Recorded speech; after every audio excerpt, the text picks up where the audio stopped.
Hello guys. तो जैसे कि मैंने बताया था अपने प्रीवियस वीडियो में कि जो जो क्वेश्चंस पूछे गए हैं वो मैं नोट डाउन करूँगा, कुछ मैं लिख के भी लेके आया हूँ। तो वो मैं अभी आप लोगों के साथ डिस्कस करूँगा कौन कौन से क्वेश्चन पूछे गए हैं आपके। तो ये रहे सारे क्वेश्चंस जो मैंने याद किया था और कुछ लिख के भी लाया था।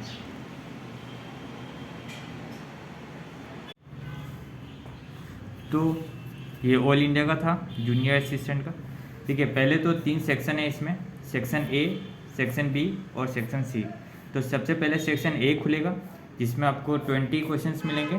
उसके बाद बी खुलेगा, उसमें भी 20 क्वेश्चंस, और सेक्शन सी खुलेगा उसके बाद 60 क्वेश्चंस। अब कोई भी सेक्शन चला सकते हैं, क्वेश्चंस अटेम्प्ट कर सकते हैं। तो जो फर्स्ट सेक्शन है उसमें आपको कौन सा क्वेश्चन मिलेगा, जीके का मिलेगा, उसमें कुछ इंग्लिश भी होगा। सेकंड सेक्शन में मैथ और रीजनिंग है। और जो थर्ड सेक्शन है उसमें कंप्यूटर का भी क्वेश्चन है, साइंस का भी है और इंग्लिश का भी है। इंग्लिश काफ़ी ईजी है। तो ऐसे ये पैटर्न रहा है।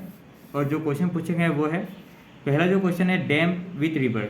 तो वहाँ पे 4 ऑप्शन दिया हुआ है डैम और रिवर का, 3 गलत है, 1 करेक्ट है।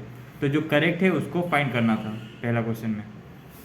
दूसरा पूछा गया है हाफलोंग लेक सिचुएटेड कहाँ पे सिचुएटेड है। हाफलोंग जो लेक है असम में, वो कहाँ पे सिचुएटेड है, ये पूछा गया है।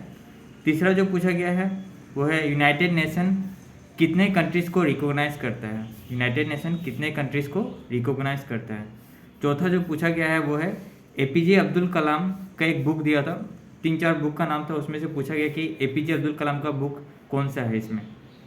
तो ये पूछा गया। फिर हार्ट एंड सोल जो इंडियन कॉन्स्टिट्यूशन का है, हार्ट एंड सोल, ये कौन से आर्टिकल के अंदर में आता है, ये पूछा गया था। उसके बाद वाइसरॉय ऑफ इंडिया पूछा गया, जब बंगाल पार्टीशन के टाइम में वाइसरॉय ऑफ इंडिया कौन था ड्यूरिंग द बंगाल पार्टीशन, ये पूछा गया। फिर इंग्लिश का ये पूछा गया, एन अनएडुकेटेड पर्सन को क्या बोला जाता है। तो अनएडुकेटेड पर्सन का वहाँ पे 4 ऑप्शन था, तो इसमें जो करेक्ट आंसर था इलिटरेट कुछ था, तो वो था करेक्ट आंसर। ओके, तो इससे इंग्लिश का एंटोनियम सिनोनियम्स और क्या क्या पूछा, सब्स्टिट्यूशन भी पूछा गया था। ठीक है, फिर ये पूछा गया था ऑयल से भी क्वेश्चन था, 5 या 6 क्वेश्चन था ऑयल का। ये क्वेश्चन था जिसमें which petroleum product has maximum kinetic viscosity at a given temperature. तो मुझे पता नहीं था तो मैंने तुक्का मार दिया। फिर यहाँ पे ऑब्सकोर का एंटेनियम पूछा था, ऑब्सकोर का एंटेनियम क्या होगा।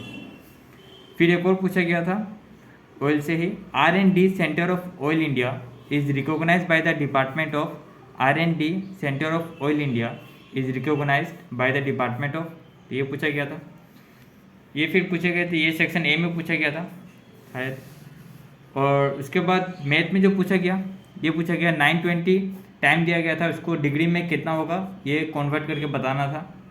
ओके, फिर ये रीजनिंग में था, जैसे फ्रूट का दे दिया ये कोड, लकी का दे दिया ये कोड, और कीक का दे दिया ये कोड। तो यहाँ पूछा ट्रक का कोड क्या होगा, तो यहाँ पे इसका ऑप्शन से आप कर सकते हैं। और जो क्वेश्चन पूछा गया इसमें, फिर मैथ में ही ये सिंप्लीफिकेशन का क्वेश्चन पूछा गया था। ओके, और एक पजल पूछा गया था जिसमें 5 पर्सन था, और उसमें पूछा गया था कि बीच में कौन बैठा है, मिडिल में कौन बैठा है, ये पूछा गया था।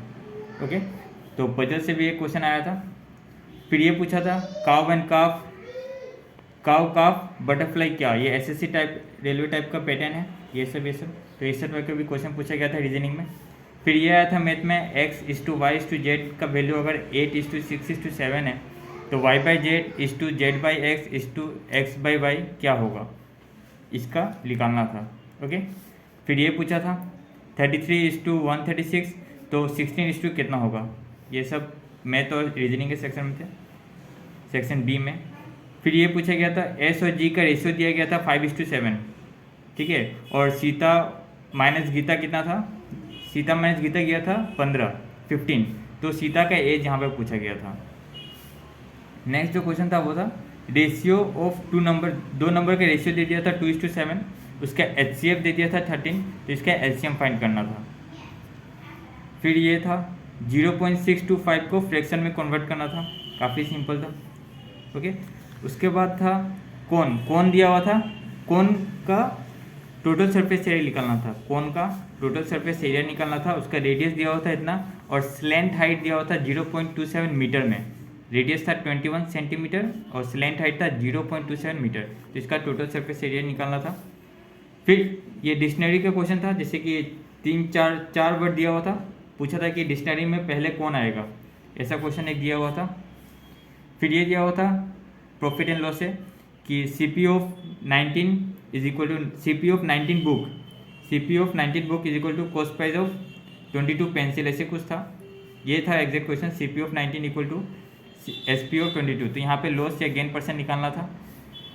फिर एक सीरीज़ आया था, 2 सीरीज़ आया था, तो एक मुझे याद था मैंने लिख लिया, 461, 437, 416, उसके बाद डैश, उसके बाद 383, 371। तो यहाँ पे क्या होगा ये पूछा गया है। फिर एक क्वेश्चन आया था ये, अगर आज थर्सडे है तो 24 डेज बाद 24 डे बाद कौन सा दिन आएगा, ये पूछा गया था। फिर कंप्यूटर में जो क्वेश्चन पूछे गए थे, कंप्यूटर में काफ़ी कम याद रहा मुझे, थोड़े डिफिकल्ट थे। तो ये रहा function key to activate the menu bar in active app पे फंक्शन की को एक्टिवेट करने के लिए कौन सा फंक्शन की को यूज़ किया जाता है मेनू बार लाने के लिए। फिर पूछा गया a thread is also known as, thread को क्या बोला जाता है, ये पूछा गया था। फिर एक पूछा गया था इंग्लिश से, an associate in an office is called, office में जो एसोसिएट होते हैं उसका क्या बोलते हैं, उसका सब्स्टिट्यूट, 4-5 वर्ड दिए थे, उसका जो करेक्ट आंसर था कलीग। ओके। फिर यहाँ पे DBA का फुल फॉर्म पूछा गया था, DBA का फुल फॉर्म क्या होगा ये पूछा गया था। और सेकेंड जनरेशन कंप्यूटर में कौन सा चिप यूज़ किया था, जैसे फर्स्ट जनरेशन में वैक्यूम था, सेकेंड जनरेशन में ट्रांजिस्टर था, वैसे पूछा गया। और एक और था थर्ड जनरेशन का भी पूछा था, सेकेंड जनरेशन का भी पूछा था और थर्ड जनरेशन का भी पूछा था। तो ये कुछ टोटल क्वेश्चन से 30 मुझे याद रहा और मैंने कुछ लिख के लाया था। तो ये आपके ऑल इंडिया के एग्ज़ाम में पूछे गए हैं क्वेश्चन। आई होप आपको कुछ हेल्प मिला होगा उससे। तो इसके जो आंसर है वो सर शायद बता देंगे। ठीक है, चलिए तो यही रहा, थैंक यू।